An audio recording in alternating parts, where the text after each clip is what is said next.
Bienvenue à l'ENSI, bienvenue à la doc. Donc je suis très heureuse d'accueillir Clémentine Chambon pour cette 53e édition de À l'invitation. Donc ça commence à faire un petit peu beaucoup. Donc on est très content de voir que ça continue. Dans une formule un peu différente. Vous avez pu remarquer qu'il y a des choses qui ont un peu évolué ici, mais voilà, dans le principe c'est toujours la même chose. On invite une autrice, un auteur à venir parler de son livre, un livre qui est plutôt considéré un peu comme un projet de design aussi, pas forcément uniquement son contenu, mais aussi comment il était conçu, à quel moment d'un projet, etc. Tous les acteurs aussi potentiels de ce livre. Donc là, on a Clémentine qui a fait ce livre... pas forcément toute seule, mais tu nous expliqueras un petit peu toute la démarche, etc. Donc, pour dire qu'on n'est pas entouré de graphistes, d'éditeurs, etc. Mais on en parlera quand même. Qu'est-ce que je voulais dire ? Oui, alors, donc Clémentine va nous parler de son livre, un livre qui fait partie intégrante d'un projet de design, d'un projet qui s'appelle Shelter. Pour commencer, je vais peut-être vous présenter Clémentine. Donc, certains d'entre vous la connaissent, si j'ai bien compris.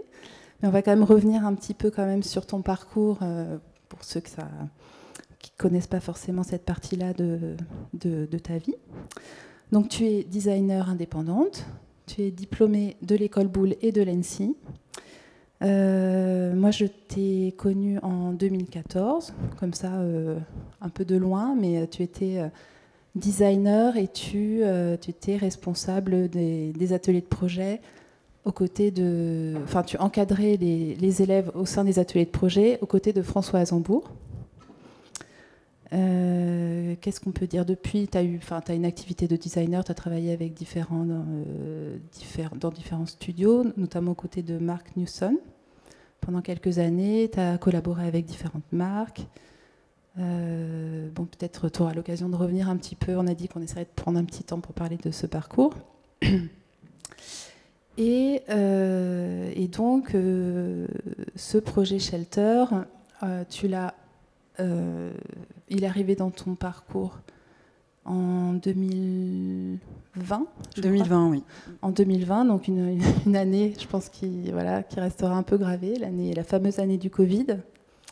Donc aussi, tu pourras nous parler un peu de tout ce contexte-là. Ce soir, il devait y avoir aussi normalement Mathilde Maître, qui est designer aussi diplômée de l'ENSI et qui a participé au projet, en tout cas à une partie du projet, donc, qui apparaît dans le livre, qui t'interviewe un moment, qui a rédigé aussi la préface et qui a supervisé aussi toute une série de petits podcasts que je ne sais pas si vous avez eu l'occasion d'aller voir, mais que je vous encourage à écouter. C'est 5 petits podcasts. 4, plus une petite introduction aussi. Oui, c'est ça, plus une intro. Qui permet de rentrer dans le projet d'une façon différente et très intéressante, avec plein d'interventions des différents acteurs du projet. Alors, qu'est-ce que j'avais prévu de dire ? Déjà, alors, ils ne sont pas là, mais je voulais remercier Marcelin Delin qui nous a beaucoup aidé à la technique pour mettre en place ce petit dispositif. Remercier aussi la com, Samuel Pujol et Aude Bricou, qui ont essayé de diffuser au mieux cet événement, qui fait que certains qui ne sont pas de l'école sont là. Donc je les remercie. Ainsi que Marie Cadoré, qui a complètement repensé le graphisme de l'affiche, du dossier de presse, de tout. Donc merci Marie. Qui fait que voilà, c'est un nouveau départ pour l'invitation. Alors peut-être je vais vous présenter très rapidement cet objet, puisque à l'invitation c'est toujours autour d'un livre. Donc il s'agit d'un livre qui fait un peu plus de 100 pages, voilà, qui a été édité par Snap Collective, qui est une maison d'édition danoise qui a une démarche un peu particulière, notamment celle de faire de l'édition à la demande, enfin de l'impression à la demande. En gros, on achète le livre et puis on le reçoit quand il est imprimé, donc ça évite d'en avoir des stocks et des stocks. Voilà. Donc ça, c'est peut-être aura un petit mot à dire là-dessus aussi. Quoi dire d'autre ? C'est un livre, bon, c'est toi qui l'as complètement conçu, mais à l'intérieur de ce livre, il y a énormément de photographies. On en voit certaines qui défilent ici, et c'est une part très importante du livre. Donc on peut dire aussi que le photographe, donc Thomas Hayden, quelque part, presque un co-auteur à sa façon, quoi. Voilà. Tout à fait. Très très belles photos qui font rêver, en noir et blanc, en couleur, enfin plein de choses. Voilà. Alors, pour commencer, peut-être c'est quand même intéressant de savoir qu'est-ce que c'est que ce projet Shelter, dans les grandes lignes. Merci beaucoup, Émilie. Bonsoir à tous. Alors, Shelter, c'était un projet qui s'ancre dans le contexte de Monde Nouveau. Monde Nouveau, c'était ce qu'on appelle un appel à manifestation d'intérêt qui a eu lieu juste après la crise du Covid en 2020 et qui partait du constat que le tissu artistique créateur était absolument dévasté par le Covid, parce qu'il ne se passait plus rien. Et qui voulait relancer en fait tous ces métiers. Et l'appel à manifestation d'intérêt, le texte est dans le livre et il était très intéressant. Et il était vraiment écrit « À quoi rêvez-vous » Et ça, c'était vraiment important dans la démarche du projet, parce que c'était la question qu'on nous a plus ou moins posée, c'est-à-dire d'être à l'écoute en fait à partir d'une crise qui était celle du Covid, d'être à l'écoute du regard des artistes, des créateurs, donc au sens large du terme. Ça, j'ai aussi apprécié cet élément-là. Et de leur dire, voilà, aujourd'hui, comment on construit, non pas un monde nouveau, mais des mondes nouveaux. Donc, c'est pas un monde à conquérir, mais ce sont des mondes à proposer. Donc, c'était comme ça que ça s'ancrait. Et il y avait aussi accompagné dans ce texte une grande carte de France, puisqu'il y avait les monuments nationaux qui participaient à cet appel à manifestation d'intérêt. Et il y avait aussi le Conservatoire du Littoral. Et donc, dans cette grande carte, il y avait une série de lieux. Et il y avait notamment la plage de l'Espiguette. Donc moi, pour la petite histoire, je suis du sud de la France. J'ai passé mon enfance sur les plages du sud. Et l'Espiguette, c'était un lieu que je connaissais très bien. Et en 2019, je me suis réinstallée dans le sud. Et donc, quand j'ai vu ça, je trouvais que c'était intéressant pour m'ancrer localement, parce que pour commencer à travailler avec un tissu d'acteurs, pour essayer de faire bouger ce territoire qui m'est cher, etc. Donc, c'est comme ça que ça s'est créé. Et au fur et à mesure, en fait, d'un travail d'enquête que j'ai produit dans le cadre de ce projet, j'ai rencontré des acteurs, j'ai retrouvé des documents. Et à cette époque-là, en fait, j'avais fait pendant le Covid une petite collection que j'avais appelée Les Gueules de Bois, parce qu'en fait, il n'y avait plus de projet d'édition, il n'y avait plus rien. Donc, quand on est designer, c'est un peu compliqué de travailler quand il n'y a plus d'éditeur, parce qu'il lance pas, il n'y a pas de salon, il n'y a plus de Milan, il n'y a plus les Angers, etc.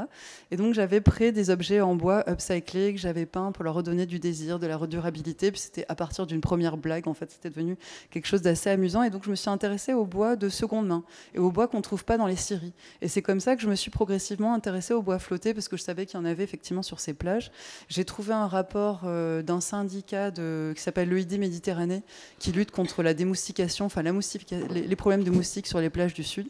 Et c'est à ce moment-là que j'ai connu le fait qu'il y avait une tempête qui s'appelait Gloria en 2020 et qui a amené énormément de bois sur ces plages et qu'on ne savait pas quoi en faire. Et si on les laissait, on risquait de se retrouver envahi par une colonie moustique, donc avec tous les problématiques sanitaires que ça représente. Et en même temps, aujourd'hui, ce qu'ils disaient, c'était la proposition d'en faire du broyat, et je trouvais qu'en tant que designer, il y avait peut-être autre chose à faire. Donc ça, c'est le premier contexte. Et à ce moment-là, en fait, dans le projet Shelter, j'ai rencontré progressivement des acteurs locaux. J'ai travaillé avec des gens de ce territoire qui ont récolté les bois, qui sont responsables, on la voit, la Lisa d'ailleurs, qui est tout à droite, les cheveux ondulés, qui est responsable de la gestion durable des plages. C'est comme ça que j'ai appris en fait quels étaient les enjeux de ce territoire qui est menacé par l'érosion, dont la plage du Lido sur laquelle je me suis ancrée, en fait, c'est une plage où la route a déjà été reculée, parce qu'à force d'essayer de trimballer du sable du Gros-du-Roi à la Grande Motte en passant par Carnon, on se rend compte que en fait, la plage se rétrécit de plus en plus. Donc maintenant, sur toutes les plages, on commence à considérer le fait qu'il faut agrandir en fait la zone dunaire pour que la plage soit résiliente aux coups de mer et qu'elle ne se laisse pas complètement envahir. Donc c'est comme ça que j'ai appris tous ces éléments-là, comment il fallait aller sur la plage en la respectant, comment on pouvait, parce que c'est évidemment des lieux qui sont où il y a du tourisme de masse, donc la population va être multipliée tout l'été, elles sont énormément fréquentées, et donc comment, malgré ce tourisme-là, on peut continuer à être acteur de la plage, de sa préservation. Et lorsque j'étais en charge de ce message, évidemment, je me suis dit qu'il fallait absolument que ce que j'allais faire par ce projet en récupérant ces bois flottés soit, permette en fait de sensibiliser les usagers de la plage, de diffuser ce message, etc. Et c'est comme ça que j'ai fait ces cabanes en bois flotté qui ont comme vocation de faire de la médiation à l'écosystème dunaire. Et donc, vous verrez, j'ai pris plusieurs moyens pour le faire. Mais voilà, en gros, pour le package, le contexte du projet Shelter. Et Shelter, en fait, j'avais pas trouvé un mot en français. Je suis pas forcément toujours à chercher des mots anglais pour mes projets, mais en fait, Shelter, ce que je trouve intéressant dans ce terme, c'est que c'est à la fois l'abri, la cabane, le refuge. Et donc, j'aurais pas voulu appeler le projet juste une cabane. C'est pas exactement ça. C'est aussi un lieu où on va pouvoir aller se mettre à l'abri du soleil, se réfugier, écouter des choses, se réfugier aussi face à tous ces éléments climatiques et ce monde qu'on est en train de construire après la tempête, puisque c'est ça le contexte du projet. Ok, super. On voit déjà que c'est un projet d'envergure. Alors peut-être avant de détailler un peu peut-être les différentes étapes du projet, de la construction qui intéressent beaucoup nos élèves ici, moi j'aimerais te demander, puisqu'on est là pour parler aussi du livre, quel est le statut de ce livre dans ce projet, puisque tous les projets de design ne donnent pas naissance à des livres. Pourquoi tu as voulu qu'il y ait un livre qui existe ?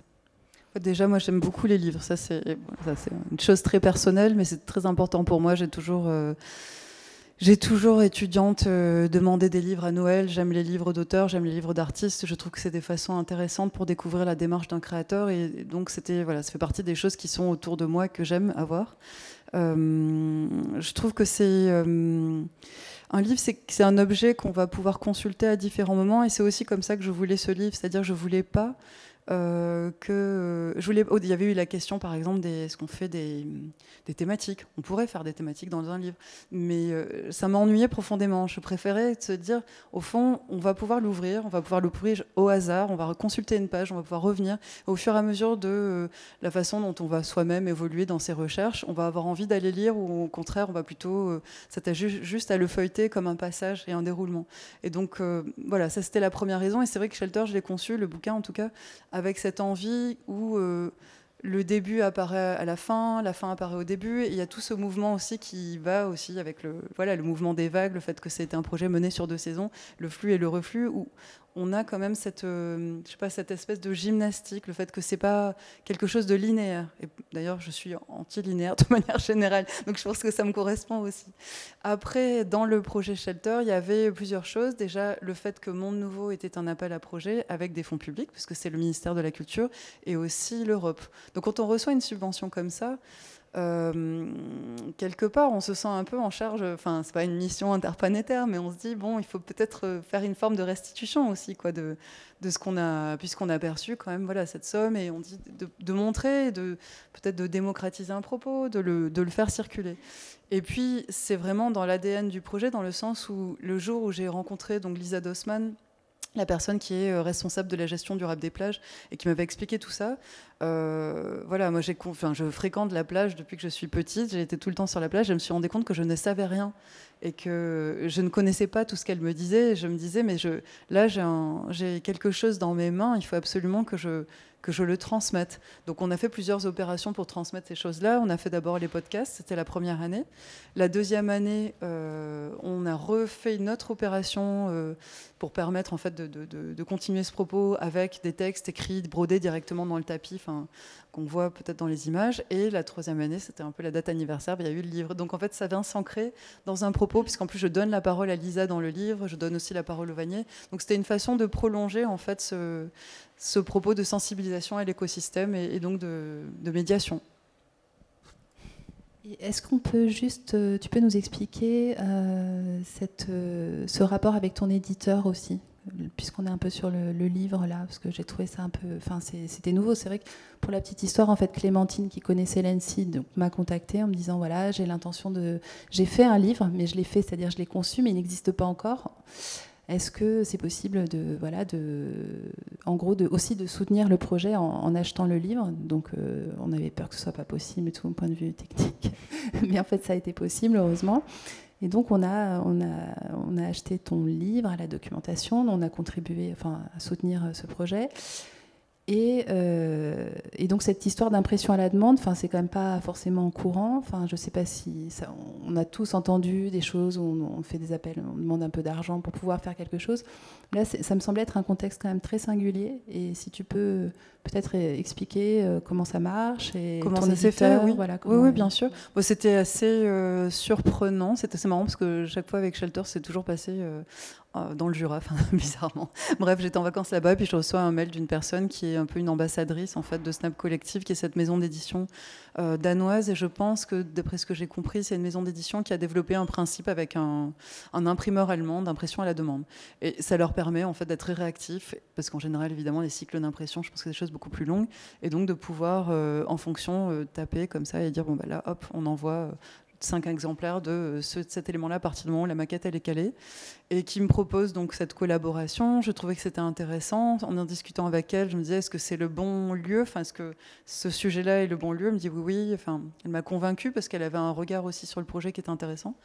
Et donc effectivement, on se met comme ça dans cette phase de, je sais pas comment dire, de pré-vente, où on va devoir proposer à la fois un livre pré-maquetté et faire en sorte qu'il soit soutenu par 25 personnes. C'est comme ça que ça s'était passé.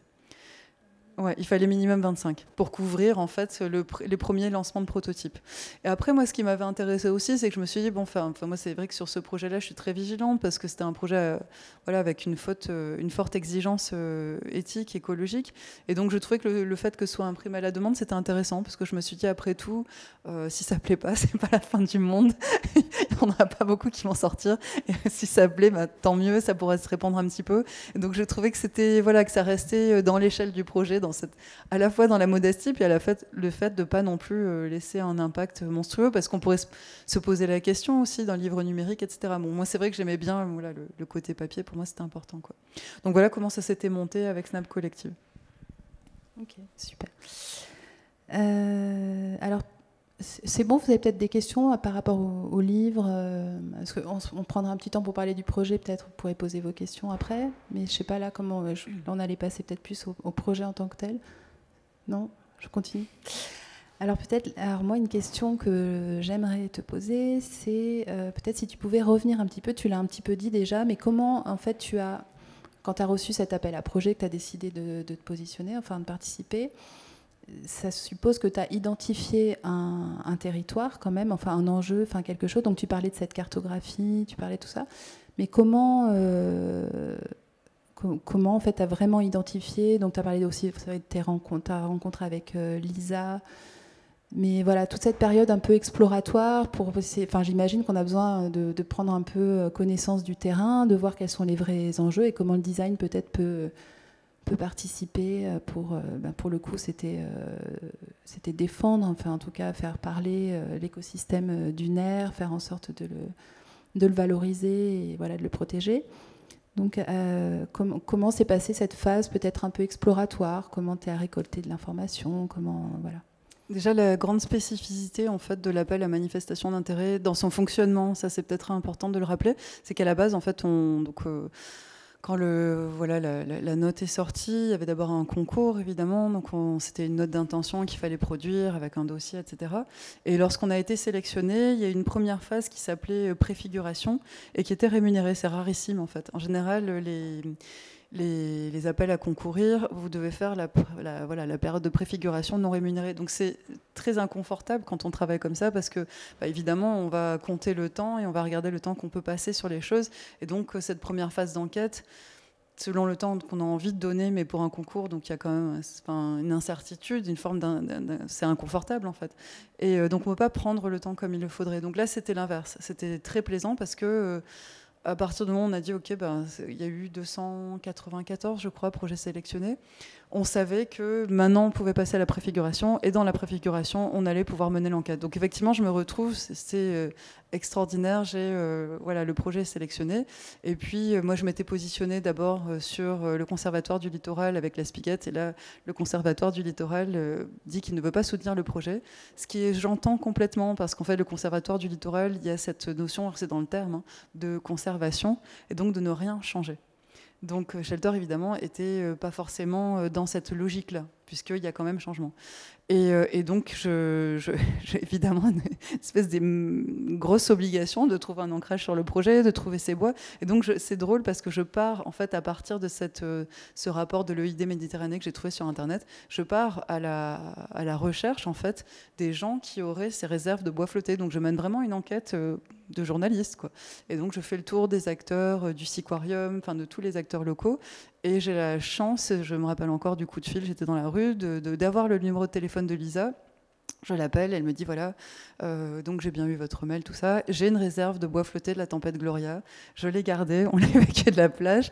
Je dis ah bah c'est vraiment formidable. Est-ce que vous seriez d'accord pour, enfin je lui explique un peu le projet parce que depuis le départ en fait le bois flotté, on ne peut pas trop le déplacer. C'est ça qui est complexe en fait. C'est ce que disait ce rapport qui était très intéressant, c'est que soit on le laisse sur place et on observe la population de lézards, de mouettes et voir comment ça interagit avec l'écosystème, mais il y a le grand risque que ça attire ça dit que ça attire voilà, toute une faune aussi de moustiques, donc ça devient assez dangereux. Pour rappel, la mortalité dans les années 1840 dans l'Hérault était à 40 ans à cause du paludisme. Donc c'est pour ça que, si vous voulez, il y a cet arrière-plan qui fait qu'il y a une vigilance quand même dans nos régions. Et donc soit on le laisse comme ça, soit on le transforme en broyat. Mais si on le transforme en broyat, ce qui est très complexe, c'est que en fait c'est un bois qui a un taux de sel très important, donc on peut pas tout faire. On peut pas le brûler, on peut pas l'utiliser pour des constructions ailleurs. Ça peut représenter une toxicité. Si on l'enlève de la plage, ça peut aussi enlever du sable parce qu'il est chargé de sable. Donc voilà, tout ce contexte est là. Donc là, je suis bien renseignée. Et lorsque Lisa me dit qu'elle a sa réserve, je commence à la rencontrer. Il y a une photo, on est dans la réserve de bois. Je commence à aller sur place avec elle. Et j'ai pas encore, en fait, je sais que je vais travailler sur ces abris, ces refuges ou des petits éléments à disposition des usagers de la plage. C'est vrai que dans nos régions et de plus en plus, le soleil est très très dur. Donc protéger des personnes du soleil, ça paraît intéressant. Mais voilà, je n'ai pas encore la destination. Et c'est vraiment juste le cahier des charges de mon projet se crée par la rencontre avec elle. Donc c'est à ce moment-là que je vais pouvoir écrire qu'est-ce que je vais faire et défendre ça. Et en parallèle, en fait, je commence à faire aussi toute une recherche autour du bois flotté et quelle est son histoire, en fait, quelles sont les premières personnes à l'avoir travaillé, parce que jusque-là, j'avais vu des constructions sur la plage que je trouvais pas très convaincantes parce que plus commerciales ou qui n'avaient pas vraiment de propos. Et en fait, je commence à m'intéresser aux Inuits. Alors ça paraît loin, mais en fait, ça ne l'est pas du tout, parce que les Inuits sont les premières personnes à s'intéresser au bois flotté parce qu'ils n'avaient pas de bois sur leur territoire. Et donc, ils ont vu arriver comme ça les bois de la mer qu'ils ont considérés vraiment comme une matière providentielle. Et avec ces bois arrivés de la mer, ils ont construit des kayaks, ils ont fait des cartographies, c'est-à-dire qu'ils sculptaient en fait les bois flottés de la forme du rivage pour pouvoir se repérer à la main dans la navigation. Les Inuits, c'était des grands navigateurs. Et même si on voit, d'ailleurs, il y a une des deux photos, en fait, dans les photos d'archives, on voit le chantier naval où ils tendent aussi sur ces séchoirs à peau. Et en fait, toute leur construction, à la fois l'objet est construit en bois flotté et le chantier est construit en bois flotté. Et donc, je trouvais qu'il y avait un propos beaucoup plus riche là-dessus, qui symboliquement m'a énormément porté, qui n'était pas de l'ordre... C'était essentiel, en fait, comme rapport à la matière. Il y avait vraiment ce rapport essentiel. Et ce qui m'a aussi intéressée dans les références, il y avait aussi le travail de Claude Viala, qui a fait... moi, je suis de Nîmes, et Claude Viala, c'est un artiste qui a été fondateur de Support Surface, qui est aussi nîmois, qui est basé là-bas. Et ce qui est chouette aussi, c'est que j'ai pu le rencontrer grâce au livre que je lui ai donné, parce qu'il a accepté de figurer dans le livre, d'avoir la photo de son atelier. Et en fait, lui, il va utiliser le bois flotté parfois pour tendre des œuvres de peinture dessus, et il l'utilise comme le châssis de la toile, ou du moins il substitue le châssis de la toile. Et il a aussi ce rapport au bois flotté qui l'intéresse parce qu'il va se servir de la forme initiale des branches, tout comme les Inuits utilisaient les formes initiales des branches pour faire des kayaks. Donc ça fait partie de l'imaginaire du projet. Et donc en même temps, je fais ce travail d'enquête, donc plutôt territorial. J'essaie de convaincre aussi les acteurs locaux, j'essaie de convaincre Lisa, après je rencontre l'Office du tourisme, je rencontre les chargés à la culture de la ville de Moguio, voilà, toutes ces personnes importantes. Et puis à la fois, je fais ces recherches qui sont plus de l'ordre de l'imaginaire du projet, recherche historique, recherche artistique, et évidemment l'expérimentation et aussi tout le temps mené en même temps. D'ailleurs, on voit, en fait, quand on va dans la réserve de bois, j'étais venue avec un menuisier parce que je voulais commencer à l'interroger sur comment on peut le mettre en forme, est-ce qu'on peut le tourner, est-ce qu'on peut le travailler, etc. Et donc, dès le départ, en fait, j'expérimente pour ne pas me retrouver en décalage par rapport, en fait, à tout ce savoir que j'aurais reçu du travail d'enquête. Vous voyez, pour pas qu'à un moment donné, j'arrive à atteindre comme ça une richesse, en fait, conceptuelle, et que mon geste soit beaucoup trop décalé, pas assez mature, et donc d'essayer toujours de mûrir le geste. Donc, je commence à récolter des branches, je commence à les peindre, parce qu'il y a aussi la problématique de la couleur qui vient assez tôt dans le projet, sur comment on fait du signe par la couleur et qu'est-ce que la couleur va apporter. Je fais des croquis, voilà, j'ai tout ce travail en fait en parallèle. Donc ça, c'est la préfiguration. Et après, à partir de ce moment-là, lorsque je termine la préfiguration, on en est aux premières maquettes que l'on voit en fait qui sont ici, la petite maquette de branche. En fait, j'ai commencé à construire les premières cabanes, c'est-à-dire je commence à relier ces morceaux de bois flottés et essayer de trouver le système le plus simple pour les relier entre elles. Et la vannerie s'impose en fait assez vite. Pour plusieurs raisons. D'abord parce que ça fait partie de mon travail et aussi parce qu'il y a toujours cette idée que la plage est un espace public. C'est pas un espace public hors des lois, mais c'est quand même un espace public très particulier. Et tout ce qui est mis sur une plage est assez rapidement volé. On a toujours la peur de la dégradation. Donc je me dis, il faut que je trouve un système le plus, le plus inoffensif possible. En fait, il faut que personne ne puisse se prendre la cabane sur la tête et qu'il y ait un problème avec ça. Donc la vannerie, en fait, rester dans la légèreté de la voûte me paraît intéressant. Et donc voilà, le premier geste, c'est de prendre 2 branches, de les relier avec une corde et d'amener de la vannerie dessus. Donc alors, si j'ai bien compris, oui, finalement, ça s'entremêle un peu cette phase exploratoire, le commencement du projet. Parce qu'on se demande toujours des fois, qu'est-ce que c'est quoi ta méthodologie de projet, à quel moment tu matérialises les choses et ça. Et c'est vrai, en voyant le livre et en discutant avec toi, je me dis que bon, finalement, les choses sont assez entremêlées. Ça s'entremêle. Alors aussi, une chose dont j'ai oublié de parler, c'est tout à fait juste ce que tu dis, ça s'entremêle aussi avec la photographie. C'est-à-dire que pendant la phase de reportage, on voit les premières photos des bois. En fait, c'est le tout démarrage du projet. C'est un 4 janvier, il y a eu des grandes inondations qui ont été dans le Rhône. Et comme je viens du Jura, où on avait passé les fêtes, on voit en fait les bois. Quand on rentre dans le train jusqu'à Nîmes, on voit les bois qui sont sur les berges du Rhône. Et quand on arrive sur la plage de l'Espiguette le 4 janvier, on les voit arriver de la mer. Et donc à ce moment-là, le photographe Thomas Haydon commence à faire toute cette première série de photos de ces bois qui arrivent. Et en regardant ces photos, puisque je ne l'ai pas vu sur le moment, moi je suis absorbée par le fait de prendre des mesures, d'essayer de répertorier, cataloguer, de me dire quelle est cette ressource qui est là et qu'est-ce qu'on peut en faire. Et après, en regardant ces photos, c'est comme un troisième œil, quoi. Ça me permet de voir quelle est la matière qui est en face de moi, quelle est sa symbolique, et on a vraiment la sensation sur ces images que ce sont des animaux marins qui s'échouent, quoi. Et donc tout ce vocabulaire aussi maritime que j'ai développé après dans le projet, par les références, par les matériaux que j'aurais choisis, par les systèmes de structure que j'aurais choisis, vient aussi de là.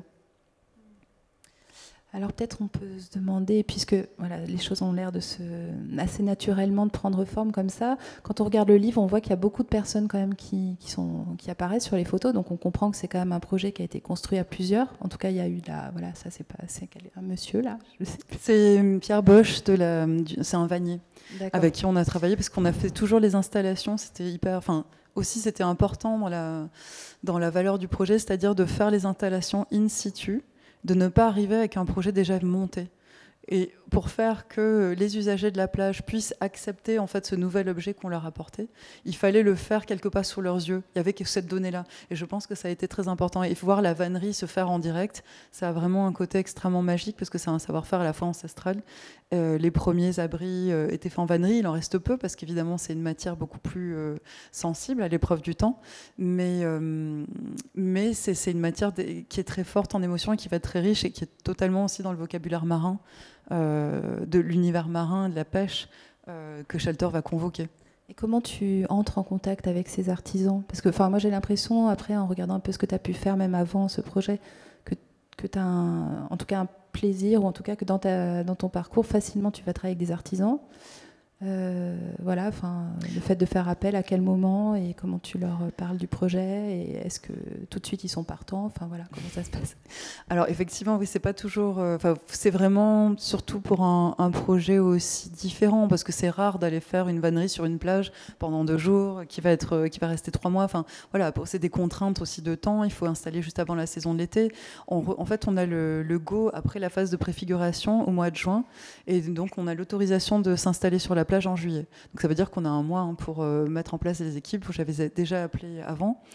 Mais alors j'ai choisi la vannerie aussi parce que c'était un savoir-faire local, c'est-à-dire qu'à côté de Nîmes, il y avait à Valabrègue, il y a une culture de l'osier. C'est une plante locale aussi. Et progressivement, en faisant des recherches, en cherchant des vanniers qui soient suffisamment ouvert aussi à l'idée d'un projet pareil, parce que c'est quand même un petit peu différent des types de projets qu'ils vont mener. J'ai rencontré Pierre et Florian de l'Oserais des Possibles. Donc là, c'était vraiment encore du même niveau que l'enquête. Si tu vois. C'était une enquête pour trouver ces personnes-là, pour arriver à leur dire, bah voilà, j'ai un projet, il s'agit de créer une voûte en osier sur une plage, est-ce que ça vous dit quoi? Et donc Pierre et Florian étaient extrêmement partants, et la collaboration a été évidemment très porteuse, c'est-à-dire que quand on rencontre des artisans avec qui il va y avoir un échange très riche, très fluide aussi, le projet va énormément se nourrir en fait de ça. Et leurs idées, la façon dont ils vont voir les choses, les notions qu'ils vont apporter, la culture qu'ils ont de leur métier, la pratique de leur métier, va nous permettre d'enrichir le vocabulaire du projet. Et on le voit d'ailleurs pour un petit exemple, en fait, entre les deux, vous voyez mon niveau de vannerie sur les maquettes, c'est assez clair. C'est-à-dire que moi, je sais suffisamment bidouiller pour dire, voilà, j'aimerais quelque chose dans cet esprit-là.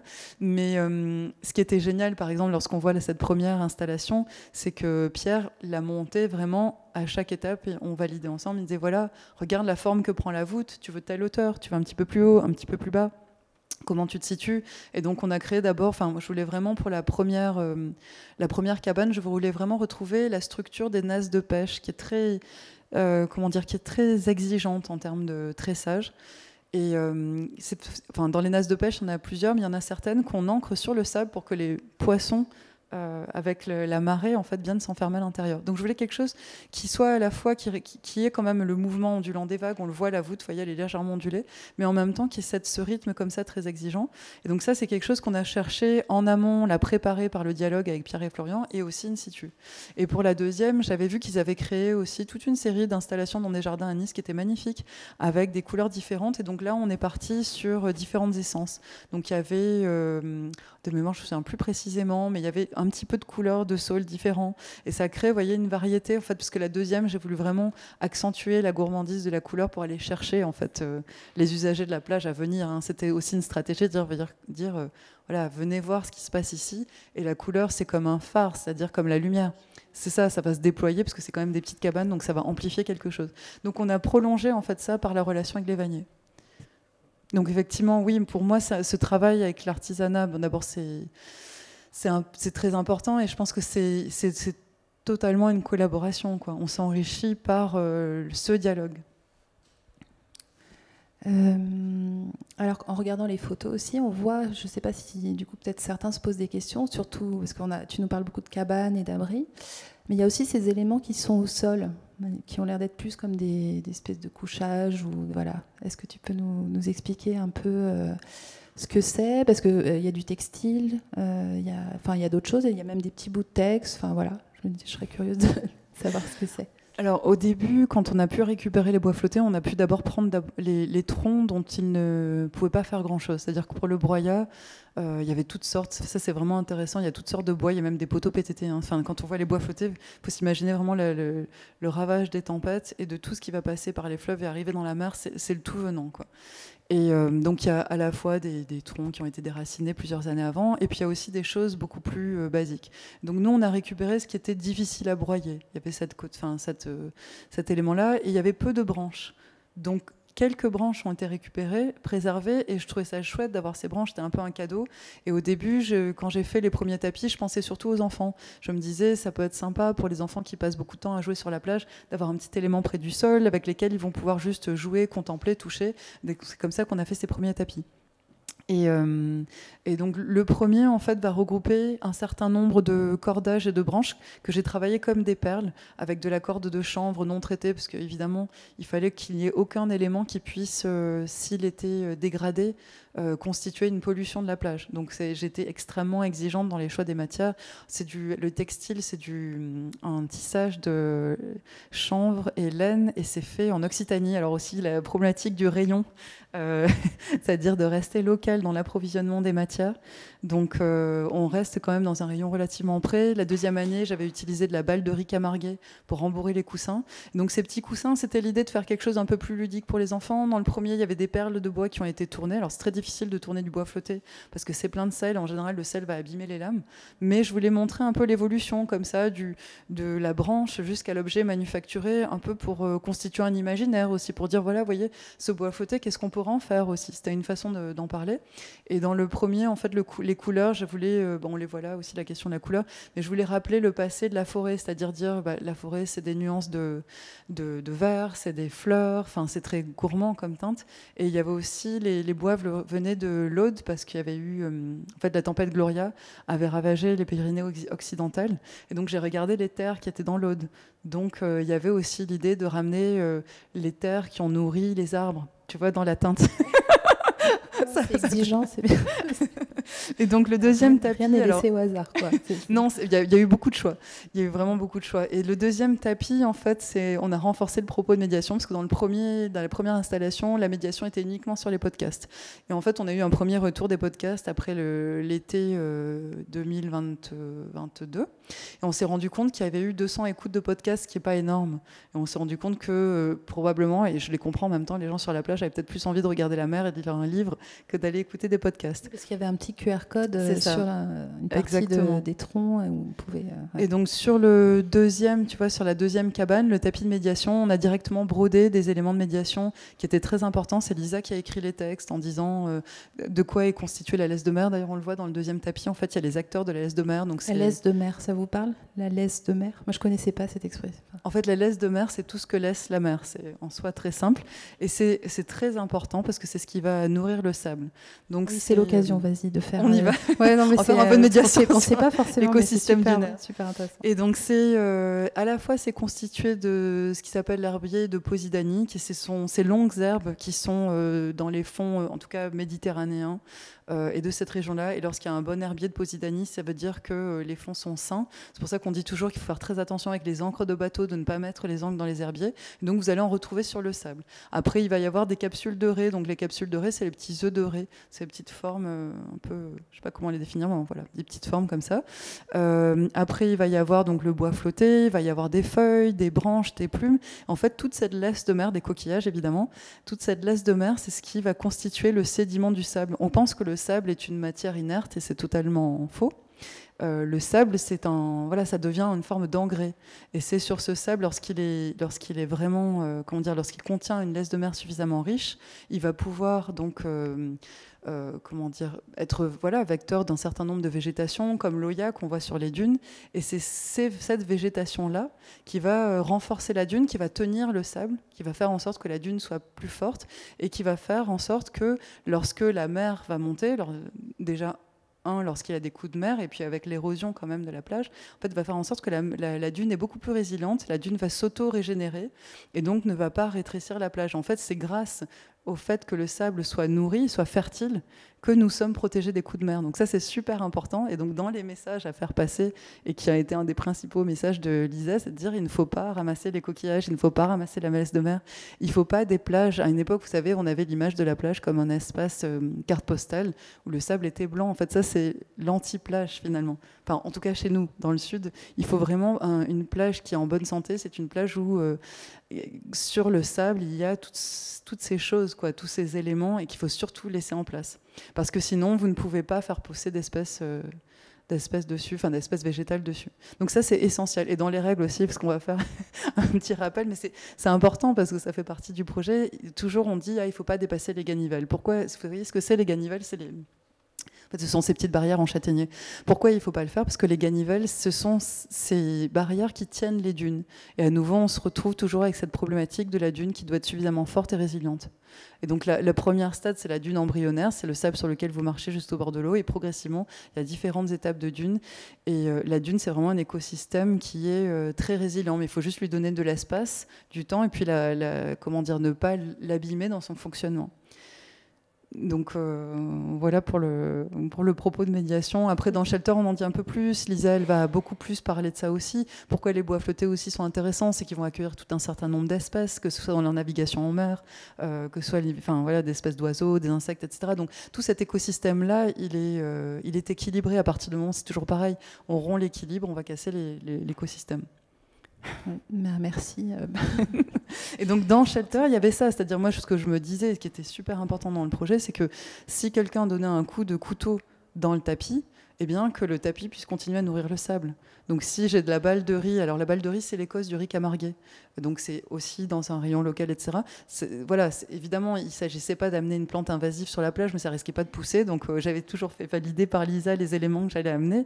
Pareil, la corde de chanvre non polie, c'est juste du chanvre, il n'a aucun traitement, il n'est pas teinté, donc voilà, s'il s'effrite sur la plage, eh ben, qu'est-ce qu'il va produire? Il va produire des fibres, c'est pas dramatique. La peinture, j'ai travaillé beaucoup avec des terres naturelles.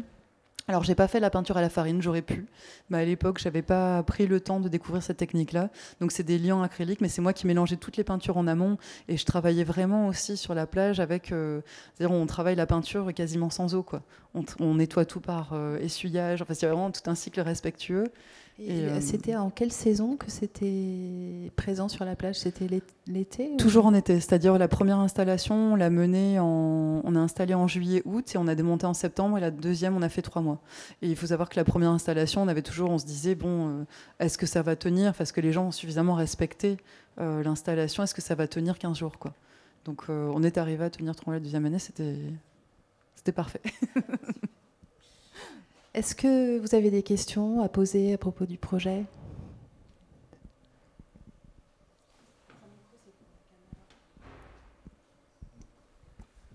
Moi, je me demandais juste, en fait, parce que du coup, tu expliques que ce projet, il se déroule sur l'été.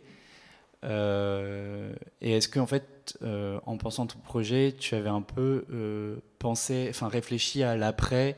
Et par exemple, ce tapis, est-ce que à la suite de l'été, tu pensais le laisser sur la plage, ou est-ce que tu comptais le stocker ou l'exposer dans, je sais pas, une institution culturelle, justement, parce qu'en même temps, c'est un projet qui met en avant les matériaux locaux, les matériaux du territoire, mais aussi tout un savoir-faire, pardon. Et du coup, je me demandais, est-ce que, en pensant ton projet, t'avais anticipé et un peu réfléchi à tout ça? Alors j'y ai réfléchi, mais la complexité, c'était aussi le poids du projet, dans le sens où c'est très lourd. C'est-à-dire que les bois, tu vois, les bois sont très lourds. Donc là, je vais te raconter déjà les 2 démontages, et après on reviendra sur ta question. C'est-à-dire le premier démontage, les bois ont été remis dans la nature, la voûte en osier a été remise dans la nature. Et le tapis, lui, était démonté. J'ai gardé les premiers bois pour m'en servir dans le deuxième. C'est-à-dire, tu vois, toutes les perles de bois, je les ai gardées. Les cordes, elles avaient résisté, mais par contre, elles sont biodégradables. Hein, mais voilà, par contre, effectivement, on ne pouvait pas les réutiliser parce qu'elles étaient tellement gorgées de sel qu'elles n'avaient plus de souplesse. Tu vois ce que je veux dire? Donc on ne pouvait plus les dénouer, en fait. C'était devenu vraiment cristallisé, quoi, presque. Et le textile aussi. Le textile avait quand même... Bon, en plus, on avait eu un orage juste avant le premier démontage. Donc les premiers, OH Sevenol. Et donc, effectivement, les coussins, je les ai recyclés, mais je ne les ai pas gardés. Je n'ai pas pu les garder. Et le deuxième démontage, j'ai rendu le socle à la personne qui était le menuisier qui l'avait fabriqué. Donc lui qui récupérait, en fait, qui avait un accès direct pour aller récupérer les bois à l'embouchure du Rhône, donc qui après pouvait les récupérer, et avec la voûte en osier, et pareil, le tapis a été démantelé, et là les bois on les a gardés, mais on n'a pas, voilà. Moi j'ai eu des demandes en fait pour exposer Shelter, enfin il y a eu une première exposition d'ailleurs de Shelter entre les 2 éditions, puisqu'on avait fait une soirée avec Monde Nouveau à la Fondation Pernod Ricard, c'était une soirée, mais ça paraissait, si tu veux, ridicule d'aller trimballer une cabane qui pesait extrêmement lourd avec des bouts de bois de Nîmes à Paris. Tu vois, enfin là, il y avait un truc qui n'était pas cohérent, quoi. Donc on a exposé une photo, donc c'était beaucoup plus intéressant. Et puis on avait exposé à l'époque, on avait exposé un morceau du tapis. J'avais amené un morceau du tapis, je crois. Et puis toute la démarche, toutes les recherches et tout ça. Et puis après, j'ai eu des demandes, tu vois, par exemple des hôtels, des choses comme ça, qui disaient ce serait formidable de montrer la cabane. Mais à un moment donné, il y avait cette espèce d'exigence qui fait que voilà, il faut être cohérent dans son action, et aller mettre ça dans un hall d'hôtel. Peut-être que c'est plus fort finalement de mettre une photo, des podcasts, un livre, des choses beaucoup plus faciles à transporter, qui ont un impact beaucoup moins lourd dans leur logistique, quoi. Ça a été un projet, une problématique en tout cas complexe dans le projet. C'était déjà comment on installait, comment on transportait ces bois. Au début, on se disait est-ce qu'on peut pas les porter à main d'homme, mais c'était délirant, c'était pas possible, si tu veux, c'était trop lourd. Donc il y a ça, en fait, ça ne le paraît pas, mais c'est extrêmement lourd. Je sais pas si ça répond à ta... Je me permets. Ouais, je voulais juste savoir, pour tout ce qui est tapis, est-ce que vous avez travaillé avec des artisans? Oui, bien sûr. En fait, le premier tapis, c'était un... J'ai eu 2 stratégies sur les tapis, parce que j'explorais aussi, tu vois, le projet, comme je l'ai fait en 2 ans. En 2 ans, j'ai changé, j'ai réajusté parfois ma façon de travailler. Le premier, j'avais travaillé avec la Maison Juin, qui est en Occitanie, et qui récupère la laine des moutons qui sont utilisés en fait pour le fromage, etc., pour faire du matelassage. Et donc on a travaillé ensemble là-dessus. C'est lui qui a fait le matelassé traditionnel avec cette laine, et on avait travaillé avec Tissage d'Autan, donc qui sont la maison de tissage de textiles de chanvre en France. Il faut savoir que le chanvre est cultivé énormément en France, mais aujourd'hui il est très peu tissé en France, et donc Tissage d'Autan, c'est comment dire, c'est, je pense, la maison textile la plus novatrice sur la question, qui tisse du chanvre français. Donc c'était un peu emblématique d'utiliser cette matière. En plus, c'est le mescla, c'est leur première matière, et elle est particulièrement douce au toucher. Enfin, je voulais vraiment faire quelque chose, tu vois, de très, très, très, comment dire. Je pensais que le fait d'apporter beaucoup de soins, beaucoup de confort aussi aux choses était très important dans la façon dont on accueillait les gens dans l'œuvre. Et donc le deuxième tapis, qui lui est brodé, je ne sais pas si tu le vois à un moment donné en photo, mais en tout cas sinon tu l'as dans le livre, où tu vois effectivement les éléments brodés, il y a un détail dessus. Là j'ai travaillé avec des tapissières à Nîmes qui ont créé tout le matelassé. Moi j'avais fait un dessin et une maquette du tapis pour dire ce que je voulais. J'avais validé avec Lisa, tu vois, les éléments de la laisse de mer, parce que je voulais vraiment une pédagogie pour les enfants, que ce soit évident, en disant voilà, ça c'est les composants principaux de la laisse de mer de ces plages-là, parce que évidemment si tu vas en Bretagne, c'est pas la même laisse de mer.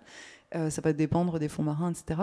Et donc j'avais eu l'idée de découper comme ça ces grandes formes. Et donc ce sont les tapissières. J'ai récolté la balle de riz, je l'ai faite venir de Camargue à Nîmes. Et c'est les tapissières qui ont monté tout le tapis en balle de riz. Et on a fait broder aussi les petits coussins. Donc oui, chaque fois ça a été avec des artisans. Et moi, ça fait partie, d'ailleurs, ils sont tous remerciés à la fin. Tout le monde est cité mais parce qu'ils m'ont tous énormément appris, en fait. Tu vois, même par rapport aux pigments, en fait, au début, je connaissais pas tellement la problématique des pigments, des couleurs naturelles. Donc, j'étais allée voir un fournisseur à Nîmes qui vend. C'est magnifique, c'est une ancienne droguerie. Dès que tu ouvres les tiroirs, tu as envie de pleurer parce que tu as tous les pigments. Et donc, c'est comme ça que je suis remontée à la filière d'Ocre de France, qui est le dernier fabricant d'ocre en Europe et qui, à nouveau, n'est pas très loin dans le périmètre local, etc. Donc, ça a été toujours une recherche. Alors, pour la corde, c'était la corderie palue, parce que ça fait partie aussi des dernières corderies artisanales. Tu vois, j'avais aucune envie d'avenir avec une corde synthétique. Déjà, ça aurait été une catastrophe, parce que si la corde elle s'effilochait ou si quelqu'un l'a coupée, tu vois, mon propos, en fait, je me tirais une balle dans le pied. En fait, je pouvais pas me permettre je donnais pas de leçons, mais je cherchais à sensibiliser, à amener un propos. Et dans ces cas-là, il fallait que je sois d'une exigence aussi sur ce que je produisais. Et donc, je voulais vraiment qu'il y ait cette corderie. Après, je l'ai visitée, mais elle est faite à la main. Tu vois, les cordes sont nouées à la main, donc avec toute l'attention. Enfin, et puis, c'est très porteur de travailler avec des belles matières. Je pense que c'est quelque chose qui se voit et qui se sent tout de suite, quoi. Je pense qu'on est, même sans connaissance, en fait, de la façon dont les choses sont fabriquées, quand tu vois une belle matière, je pense que tu es tout de suite, t'as tout de suite une émotion. Et comme je voulais susciter une émotion chez les usagers de la plage pour qu'ils aient envie de venir écouter ce qu'on avait envie de leur dire, tu vois, se passer ce message sur la préservation de la plage, c'était un moyen aussi. Donc l'artisanat m'a appris à enrichir le projet et a aussi été un moyen pour attirer le public vers Shelter. Merci.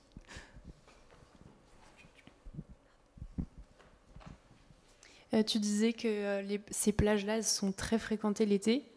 Quel a été le rapport du public à l'œuvre? Est-ce qu'ils se sont appropriés? Est-ce que les gens venaient s'étendre sur les tapis, se mettre dans les cabanes? Parce que sur la photo de couverture, on voit quelqu'un qui est en dessous. Et je me demandais s'ils s'étaient saisis de ça pour s'intéresser et aussi se l'approprier eux-mêmes. Oui, tout à fait. Alors, il n'y a pas de personnes dans le livre, et moi j'en ai pas, des usagers de la plage, parce que je suis très pudique, et le côté, tu vois, de prendre les gens, d'aller les voir en maillot et leur dire voilà, je peux vous prendre en photo, moi ça me gênait beaucoup et j'aurais pas du tout aimé qu'on me fasse quelque chose comme ça. Mais au début, si tu veux, après la première installation, j'ai pas beaucoup dormi pendant l'installation, et j'ai pas beaucoup dormi les 2 nuits après, parce que j'avais tellement peur, tu vois, que cette cabane soit maltraitée, que j'étais très stressée. Donc je suis revenue assez souvent sur les lieux du crime ou les lieux de la cabane, en tout cas dans les premières quinzaines, et j'observais comme ça de loin, et je voyais des familles, tu vois, qui s'étaient effectivement appropriées la cabane puisqu'elles avaient mis leur paréo sur la pergola, tu vois, probablement elles s'étaient dit bah, ça fait pas assez d'ombre, hein, donc on va faire sécher le paréo dessus. Et moi j'adore ça, je trouve ça génial. Il y avait après un soir on avait fait aussi bon, avec des amis, on s'était retrouvés là et on avait attendu évidemment que les gens partent. J'ai eu des retours des personnes qui nettoient la plage, qui me racontaient un petit peu. Et il y avait, en fait, apparemment, il y avait un groupe de sportifs qui se retrouvaient. C'était leur rendez-vous de sportifs. Il y en a qui m'ont dit qu'ils avaient fait leur anniversaire de mariage dans la cabane. Il y en a qui ont raconté qu'ils avaient dormi. Il y a des gens qui ont même dormi dedans. Enfin, tu vois, il y a eu toute une vie parallèle à la cabane. Parfois, j'avais des bribes sur les réseaux. C'était rigolo. Il y avait des gens que je connaissais ou des gens que je ne connaissais pas qui m'a envoyé une photo de shelter sur la plage, tu vois, un peu pour dire bah, j'y suis passée, coucou, quoi. Et c'était assez rigolo. Les premiers jours, quand j'allais sur la plage à côté, les gens me donnaient leurs déchets aussi. Parce qu'au début, en fait, on l'a installé dans une zone qui était une zone de kitesurfers. Donc j'ai commencé à connaître toute une communauté de kitesurfers qui venaient là régulièrement et qui commençaient à me reconnaître. Et donc après l'installation, il y avait des, et ça, j'encourage la pratique. Quand on va à la plage, évidemment, on prend ses déchets, puis si on voit un déchet à y être, on le prend aussi, quoi. Enfin, ça sert à rien de le laisser. Donc effectivement, c'était drôle, ça. Voilà, c'était des rencontres comme ça, assez étonnantes. Et donc la première année, quand on est venu démonter la cabane, il y avait des gens qui avaient peint les ganivelles en arc-en-ciel à côté. Alors à la fois, évidemment, du point de vue de Lisa, on peut se poser la question, est-ce que c'est pas trop invasif par rapport à la mer, etc. Et en même temps, moi, de mon point de vue, je trouvais que c'était vachement touchant, c'était à la fois drôle. Et tu vois, il y avait ce côté où tu avais l'impression de répandre une énergie, quelque chose. Alors, qu'est-ce que c'est exactement ? Est-ce que c'est la joie ? Est-ce que c'est, tu vois, qui sont des... Voilà, moi je trouve ça très important en fait, la joie. C'est une émotion qui est peut-être fugace, mais qui est nécessaire. Est-ce que c'est le plaisir de la couleur ? Est-ce que c'est le fait d'être ensemble ? Je ne sais pas. Mais ça, c'était chouette. Et la deuxième installation, je le raconte dans l'entretien, parce que c'est vrai que c'était un moment, il y a eu des moments très très forts dans le projet, très émouvants. Et moi, j'étais très émue parce que je savais que j'avais utilisé mon budget pour 2 ans. J'avais prévu une installation sur 2 ans en me disant, dans le programme Mon Nouveau, la première année, j'expérimente, je crée, et la deuxième année, j'en tirerai un certain nombre de conclusions, ce qui s'est fait. Et après, on pourrait continuer comme ça éternellement, ce serait passionnant, mais malheureusement, c'est normal, il y a un budget assez limite. Et donc, je savais que je ne ferais plus de shelter, donc j'étais un peu en retrait par rapport à cette cabane. Et donc, Thomas, qui est le photographe qui était avec moi, me dit, ah, regarde, il y a quelque chose dans la cabane, et il m'amène, et il y avait ce petit mot que j'ai mis dans le livre, que j'ai trouvé, où il y a 2 personnes qui me remercient. Elles disent merci pour ce moment inoubliable. Et voilà, c'est drôle parce que tu as un échange, en fait. Déjà, le fait que les gens ont remis les coussins en place, en fait, après les coups de mer. Moi, des fois, j'avais des photos, puis je voyais des gens, je me disais, voilà, tiens, les coussins sont pas bien en place.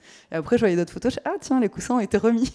Donc, c'était magique de voir que tu offrais quelque chose en essayant d'être le plus accueillant possible. Et symboliquement, la première forme, tu vois, elle a vraiment les bras ouverts. C'est vraiment l'accueil. Et la deuxième, c'est le berceau, quoi. Enfin, il y a ce côté-là. Et qu'au fond, ce message-là, je pense qu'il est vraiment passé. Et je pense que ça a été très clair. Et les gens qui venaient pendant qu'on montait, alors on a eu aussi des interactions pendant qu'on montait la cabane. La première, bon, c'était drôle parce qu'on est arrivé sur la zone de kitesurfer et donc ça faisait à peu près 2 mois que je réfléchissais sur comment amener les trompes sur la plage sans être invasif. Est-ce qu'il fallait les porter ? La première personne est arrivée en me disant « Vous ne pouvez pas laisser ces troncs ici. » Donc, malheureusement, on ne va pas pouvoir les enlever parce qu'ils sont très lourds. Et puis finalement, on crée du lien, on noue un dialogue et c'est pour ça que c'est très important quand on fait ce genre d'installation de passer du temps, en fait, d'être attentif aux autres, de faire et en même temps, de temps en temps, faire des pauses, de regarder. Et donc, le premier soir, il y a tout un groupe de personnes de la plage, après la première installation, qui nous ont invités à venir faire un dîner avec eux sur la plage. On n'avait plus rien à manger, on était épuisés. Voir que quand même construire sur une plage, c'est très exigeant. C'est par 40 degrés. Moi, je ne voyais plus rien parce que je n'avais pas pris mes lunettes de soleil. C'était une énorme bêtise. Et le sable réverbère énormément. Donc, physiquement, c'était costaud. Et donc ces gens-là qui ne nous connaissent pas, qui nous disent on était quoi ? On était 4, qui nous disent venez manger avec nous, on va partager notre repas, racontez-nous le projet. C'est des moments dans une vie qu'on emporte avec soi, quoi. Donc oui, il y a eu des interactions.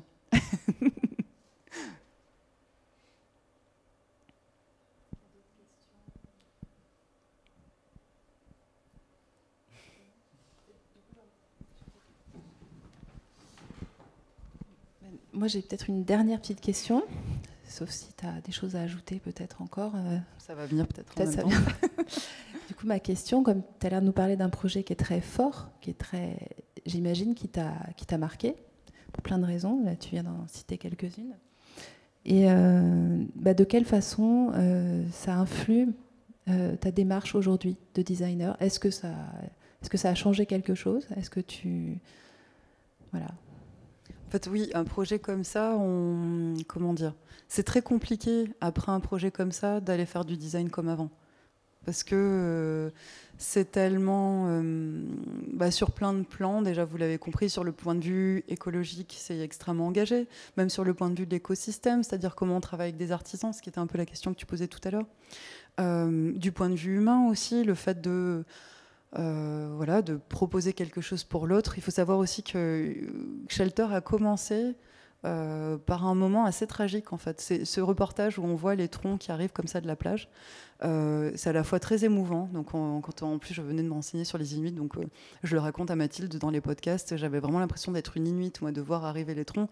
Je comprenais cette émotion de se dire, sur un territoire où on n'a jamais vu un arbre, on voit un arbre qui arrive par la mer. Enfin, quelle est cette espèce de mammifère marin? En fait, c'est la question qu'on peut se poser. C'est très étrange. Et donc, ce jour-là, on part de la plage, après ce moment assez magique, et on apprend, parce qu'il y a la police, il y a les pompiers, on apprend qu'il y a un homme qui a été retrouvé mort juste à côté de nous pendant qu'on faisait ça.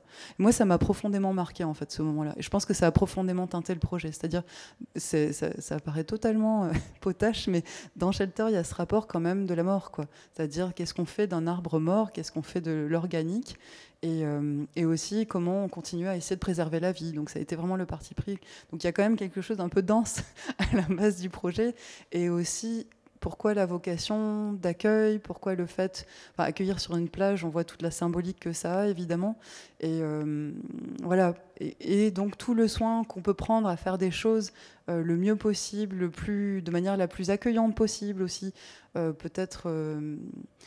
la couleur, par exemple, c'était vraiment une façon d'être gourmand, d'être drôle aussi, d'être un peu chatoyant, d'appeler la curiosité, d'être accessible. En fait, une plage, il y a quand même beaucoup de monde qui y passe, donc c'est un lieu qui est très fréquenté. Donc ça, déjà, cette attitude de projet-là, elle est assez... c'est pas toujours facile de trouver ça dans un projet de design, tu vois, c'est un projet assez complet.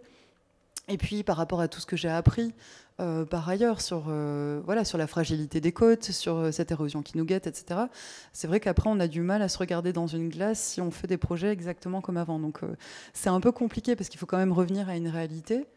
Mais à la fin de ce projet-là, j'étais bouleversée, sincèrement. Enfin, je ne savais pas comment j'allais pouvoir construire l'histoire après des projets. Donc après, évidemment, on continue à construire un fil, on va essayer d'influencer la trajectoire le plus possible, même quand on est avec des marques. Tu vois, après, j'avais fait une collaboration, c'était en même temps que Shelter avec Laura Merlin, donc on essayait vraiment d'amener de l'exigence là-dedans, même si on sait que c'est pas parfait, parce que là, on n'a pas tous les rênes en main, mais enfin, c'est intéressant aussi, parce qu'il y a une force de frappe. Et puis, il y avait un truc qui était génial aussi dans Shelter, c'est le fait de me poser son atelier sur une plage, quoi. C'est pas anodin. Et donc comme ça, c'est vrai que les projets où ces rencontres humaines sont de plus en plus forts, oui, ça m'a beaucoup impacté. Et j'avais eu un projet, c'est drôle parce qu'il y a Elena ce soir, donc qui avait fait un stage avec moi cet été, quand j'ai fait ce projet-là cet été. Un autre projet qui m'a aussi profondément profondément marqué, que j'ai fait à la fin du mois d'août. En fait, c'est un festival à Nîmes, donc, qui s'appelle l'Expo de Ouf. C'est un festival à la base de fresques. C'est des gens qui viennent du domaine du street art et qui étaient un peu des pirates et qui faisaient des fresques dans des quartiers prioritaires, donc dans des quartiers qui sont quand même laissés à l'abandon, il faut le dire ce qui est, où il y a un seuil de pauvreté assez important, où des familles qui sont vraiment dans des situations de précarité, de détresse. Et donc, ils avaient fait ça pour faire un espèce de centre d'art urbain. Donc, la démarche, déjà, elle est extrêmement intéressante. Et en allant les rencontrer, on a parlé de Shelter, la démarche les a intéressés. Et au fond, on s'est dit, tiens, on va proposer des ateliers de rue. C'est comme ça que j'ai fait en fait cet atelier de rue que j'avais nommé les territoires célestes, parce qu'ils me disaient, tiens, on aimerait bien que tu fasses ça en amont en fait du festival, où il y a tous les graffeurs qui aujourd'hui travaillent moins à la bombe, plus au pinceau, avec des outils de plus en plus respectueux, même à la limite décapés pour faire un motif, etc. Et il m'avait dit, on voudrait annoncer l'événement. Donc au début, quand on annonce l'événement, en général dans la rue, on voit des fanions. Vous savez, les petits triangles. En fait, le fanion, c'est des enseignes militaires à la base. Donc moi, j'avoue que je ne suis pas trop pro-militariste. Donc je me suis dit, tiens, est-ce qu'on ne pourrait pas faire quelque chose plus poétique? Donc c'est comme ça qu'on avait travaillé sur des oiseaux qui sont des cerfs-volants. Donc là, il n'y a pas d'image, donc je ne peux pas trop expliquer le projet, ce serait frustrant pour vous. Mais là, ce qui a été vraiment nouveau et exaltant aussi dans ce projet-là, très différemment, c'est le fait de s'emparer de la rue. Tu vois, le fait de s'emparer de l'espace public, et Shelter est un peu de cette façon-là aussi. Alors, dans Shelter, on s'est emparé de l'espace public avec beaucoup de vigilance. On a été extrêmement prudent, ce que j'ai expliqué tout à l'heure sur les techniques de peinture. On s'est servi aussi des éléments pour faire, c'est-à-dire que les vanniers trempaient l'osier, parce qu'il faisait 40 degrés, dans la mer pour garder l'osier. En fait, l'osier, pour qu'il soit souple, il faut qu'il reste tout le temps humide. Donc, on va le tremper dans des cuves, en amont, etc. Et là, il le trempait pendant qu'on faisait le projet dans la mer pour garder sa souplesse. Et donc, il y avait cette façon d'utiliser aussi les outils de l'environnement et d'utiliser les éléments comme outils. Ça, c'était super intéressant, en tout cas, comme démarche conceptuelle. Et donc là, ce projet que j'ai mené récemment, c'était plutôt utiliser les gens de la rue comme outil de production pour faire une installation, une œuvre collective. Et donc là, c'était vraiment une démarche très différente, mais on met en place des systèmes de production, c'est-à-dire on sait qu'à chaque étape va créer un effet plastique, créer une solidité, créer une structure, etc. Et on va demander à des gens qui n'ont aucun niveau ni technique, enfin de rien, de participer à ça. Et en tant que tel, ça m'a... Voilà, j'ai trouvé que c'était... Tu vois, en termes de force de projet, de façon dont ça va te bousculer aussi de manière conceptuelle, ça va bousculer ta pratique, ça va t'apprendre sur ta pratique, sur toi, sur les autres, mais ça va t'apprendre aussi sur les outils, ça va t'ouvrir de nouvelles portes. C'est des projets qui sont tellement exigeants que tu es obligé de te dépasser d'une certaine façon. Et ça, oui, ça va s'inscrire dans ce genre de démarche. Même si c'était un projet éphémère. D'ailleurs, c'est tout comme Shelter est éphémère également, quoi. J'imagine que c'est des sujets qui peuvent toucher les élèves de l'ENSI. Parce qu'il y a beaucoup de projets, peut-être même de diplômes, qui ont un peu cette même trajectoire, quoi. D'essayer de ne pas avoir une empreinte trop forte sur l'environnement, etc. Enfin, c'est très présent, je pense, dans la tête des jeunes designers aujourd'hui, en tout cas à l'ENSI. Voilà, pour moi, c'est... Alors, on n'a pas parlé des podcasts. Est-ce que tu voulais qu'on l'évoque? On voulait faire un... Ouais. Oui, c'est vrai. Parlons des podcasts. Car il y a des podcasts, on en a un peu parlé, mais ouais, que je vous encourage à écouter. Parce que vraiment, pour le coup, moi, j'ai vraiment appris, même d'un point de vue... ce que tu as expliqué, la laisse de mer, tout ça, je trouve ça super intéressant d'entendre aussi cette Lisa... Dossman, qui est vraiment hyper claire, je la trouve très juste... et très mesurée aussi dans sa façon d'aborder la question de la dune. On sent que c'est complètement son élément, qu'elle en parle avec beaucoup de justesse. Voilà.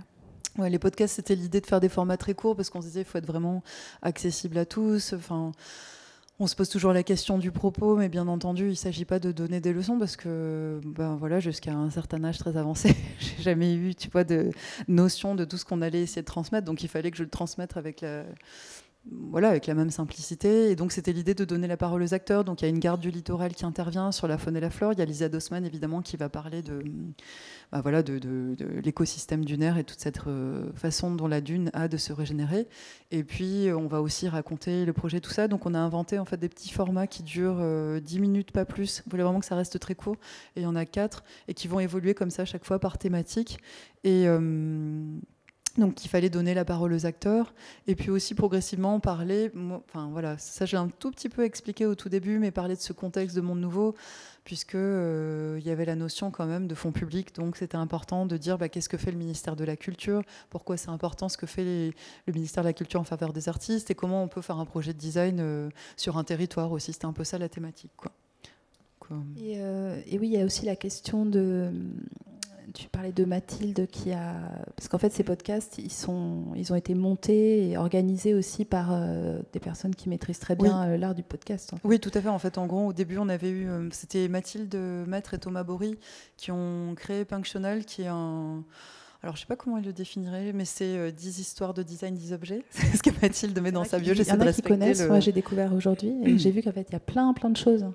Plein d'histoires de design, plein de témoignages de designers. En fait, il s'accroche souvent sur un objet, puis il raconte comment il a été créé, quel était son contexte, comment il a été fait, ce qui permet d'apprécier l'objet à la fois dans un contexte économique, historique, de savoir-faire, de matériaux, etc.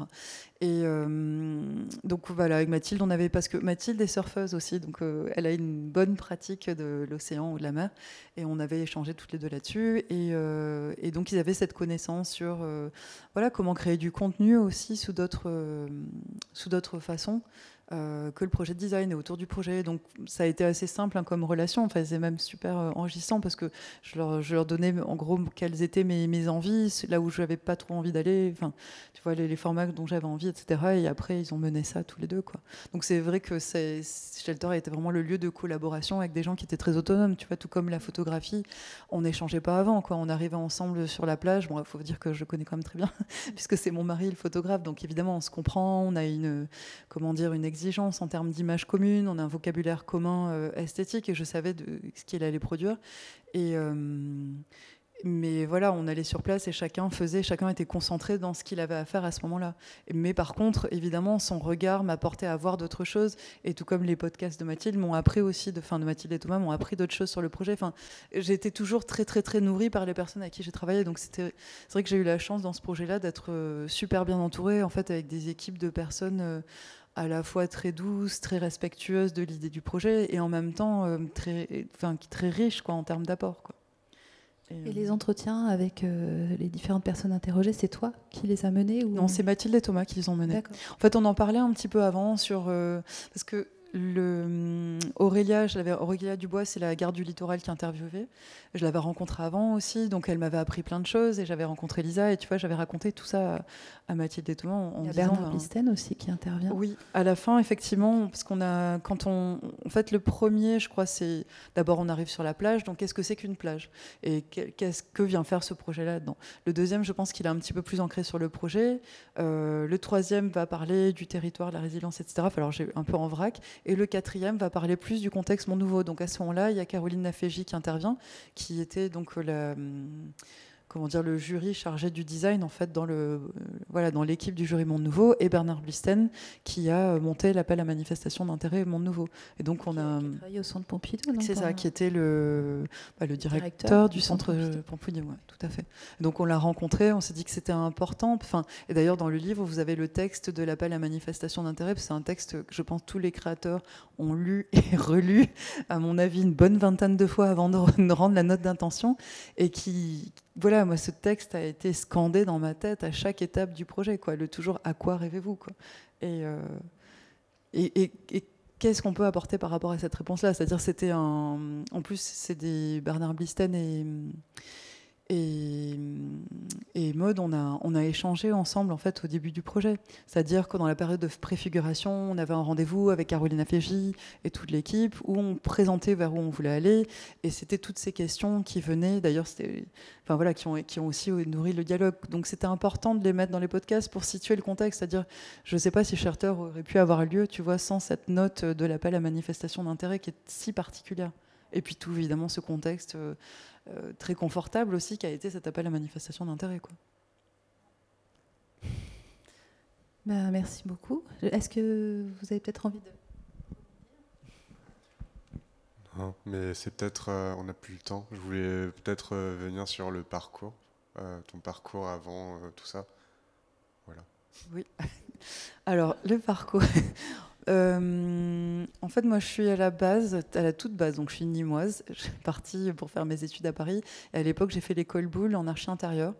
Et au milieu de mon parcours, je suis partie une année au Québec où j'ai fait du design. Et là, ça a été bouleversement. Je me suis dit non, mais c'est ça qui t'intéresse. Et quand je suis rentrée du Québec, de Montréal, j'ai eu en enseignant François Azambour à l'école Boulle, qui est donc avec qui j'ai compris que c'était pas forcément nécessaire pour moi que je change de voie, que je pouvais juste continuer et tracer mon DSA, parce que c'était ça les cycles, si tu veux, de l'école Boulle. Et donc il m'a vraiment pour moi, ça a été une rencontre fondamentale parce que c'est quelqu'un qui a une vraie attitude par rapport à l'expérimentation des matières, etc. Et ce rapport à l'expérimentation. Donc après, en sortant de Boulle, j'ai bossé chez Mark Newson, qui est un designer australien, pendant 3 ans.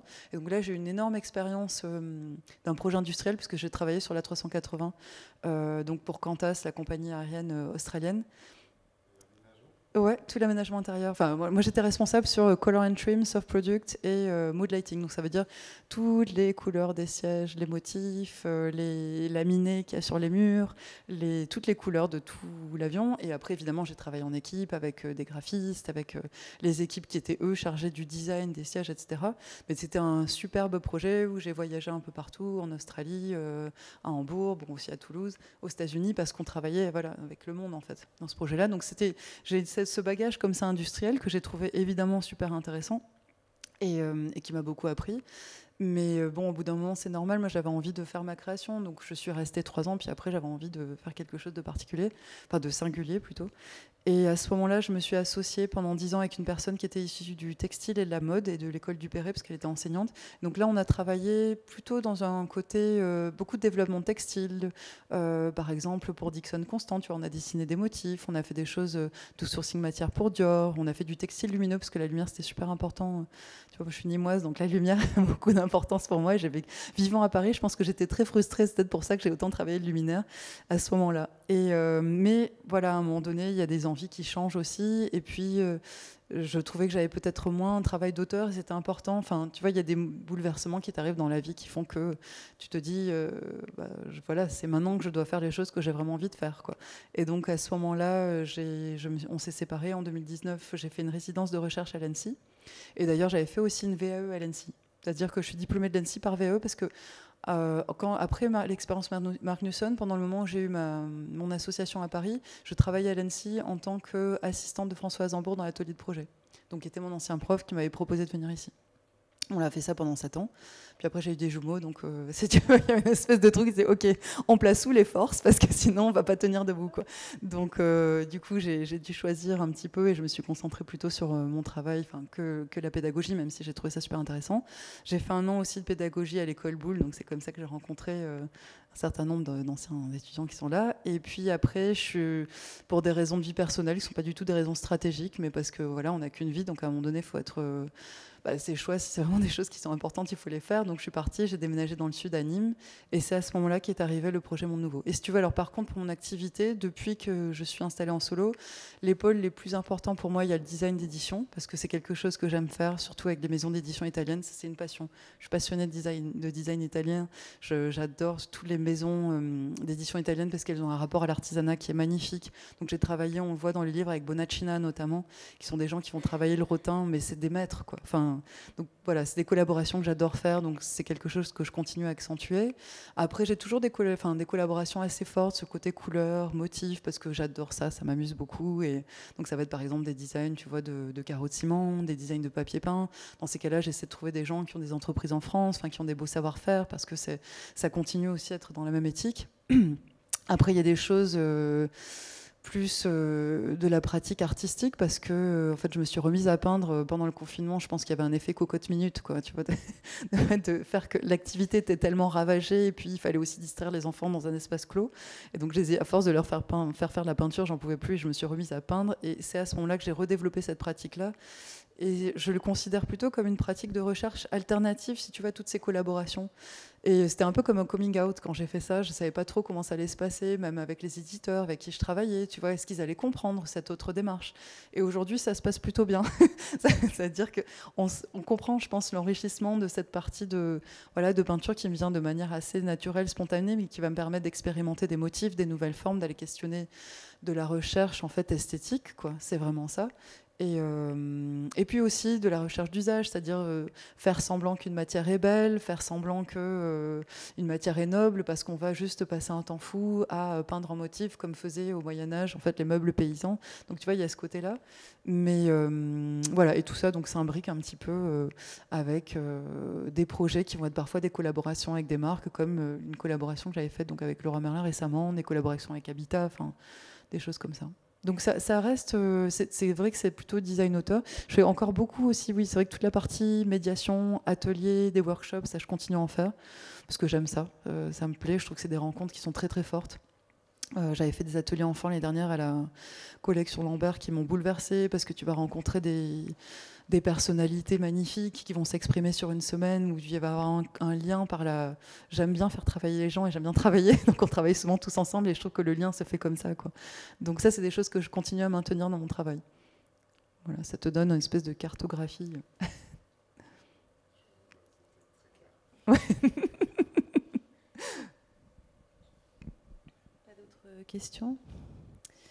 Ben, merci beaucoup, Clémentine. Alors, je ne sais pas si tu veux dire quelque chose, Céline.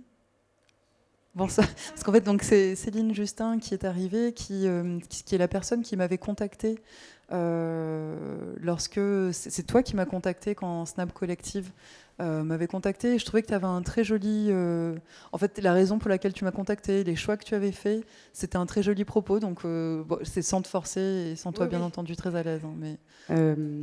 Merci déjà de. Et si tu veux te présenter. Oui, je vais pas me lever parce que je trouve ça un petit peu trop officiel, mais en tout cas, je suis très heureuse d'être là ce soir et d'honorer ce projet éditorial et toute la démarche de recherche, la démarche sensible de Clémentine. Moi, j'ai un projet de création sonore qui relie l'art et le soin. Et je m'intéresse depuis très longtemps aux œuvres d'art refuge, ou comment est-ce qu'on peut investir l'espace public et le vivant avec des lieux qui nous font du bien. J'ai rejoint l'aventure Snap Collective, du coup, qui est l'éditeur du livre par goût pour l'art et pour aussi avoir la possibilité d'offrir à des artistes dont je partage la reliance, enfin, avec lesquels il y a une vraie reliance esthétique et un vrai rapport au vivant. Et donc je me suis rapprochée de Clémentine dans ce contexte-là. Voilà, et je trouvais le projet... il m'a touchée à deux endroits. Il m'a touchée en tant qu'humaine, enfant, qui se rappelait de ces lieux refuges et de comment est-ce que finalement ces espaces d'abri peuvent devenir des écrins pour nos imaginaires. En tout cas, ouais, c'est ça en tant qu'individu qui a créé une réminiscence aussi dans mon être et dans mes imaginaires. Et aussi parce que, en tant qu'artiste, je développe moi-même une réflexion et une recherche autour de cela. Voilà, donc je suis profondément heureuse que le projet ait pris forme, j'espère de la plus belle des manières, et je suis très honorée aussi d'être avec vous ce soir à l'Annecy, et voilà, que le chemin de Shelter se poursuive, parce que c'est ça aussi l'intérêt et la force du projet, au-delà du livre d'art et du bel objet, c'est aussi de pouvoir parler de sujets dont on n'a pas forcément l'habitude de parler dans un livre, et notamment tous les enjeux de médiation dont tu as parlé, Clémentine, que je trouve extrêmement importants sur le plan socio-culturel. Voilà, donc un autre regard sur les processus et le processus, c'était aussi ça, l'enjeu éditorial autour du livre, et voilà, je trouve que le résultat est là, et j'espère que vous entrerez dans ce livre de la plus belle des façons. Voilà, merci beaucoup. Il faut savoir que c'était toi qui m'avais convaincue, et c'est vrai que quand on s'était eu la première fois par téléphone, je t'avais dit mais je sais pas, parce que tu m'as dit voilà, ça peut être une rétrospective, ça peut être sur un projet, et puis on avait parlé de Shelter, et moi je t'avais dit je sais pas si Shelter c'est le bon projet, enfin tu vois, je me questionnais parce que c'est normal quand d'abord on manque toujours de recul quand on fait quelque chose, il faut du temps pour qu'on s'approprie ce qu'on a produit, ce qui s'est passé, et surtout des expériences aussi fortes, il faut du temps pour qu'elles rentrent en soi. Et moi je t'avais dit je sais pas, parce que j'ai l'impression que parfois au niveau du design, ça n'a pas forcément toujours été compris. C'est vrai que c'est un projet tellement atypique. Et je me souviens même des journalistes qui m'avaient dit bon, je ne comprends pas ce projet, quoi. Enfin, je l'ai entendu, mais je comprends. Enfin, c'est peut-être trop différent. Et toi, tu m'avais dit, tu avais vraiment pointé en disant mais je pense que c'est justement pour ça qu'il faut le faire. Et ça m'a donné beaucoup de force, tu vois. Oui, tout à fait. Encore une fois, c'est ma démarche de curation et ma démarche éditoriale de mettre en lumière des projets qui sont différents. Parce que c'est pas juste une cabane, c'est pas juste un refuge, et que derrière justement la symbolique de ce refuge, il y a, tu vois, les réminiscences des Inuits, il y a, je pense qu'il y a toutes ces reliances en fait doivent être partagées aujourd'hui, parce que c'est voilà, il y a beaucoup de discours très fabriqués autour du respect du vivant. Je pense que c'est pas à toi qu'on va l'apprendre, ni à vous tous et toutes, et je pense que c'est important d'être précis. Et de valoriser également des démarches de recherche profondes et abouties comme la tienne. Et voilà, c'est ça aussi qui a guidé, un peu comme une forme d'archéologie du vivant, enfin, tu vois, qui a guidé aussi la démarche, l'envie de t'accompagner, de créer un espace-temps aussi pour ce projet. Et puis le livre, c'est quelque chose qui vit dans un temps très long, donc voilà. Ça faisait aussi, dans la forme, écho à la façon dont tu as mené le projet. Super, merci. Merci à toi.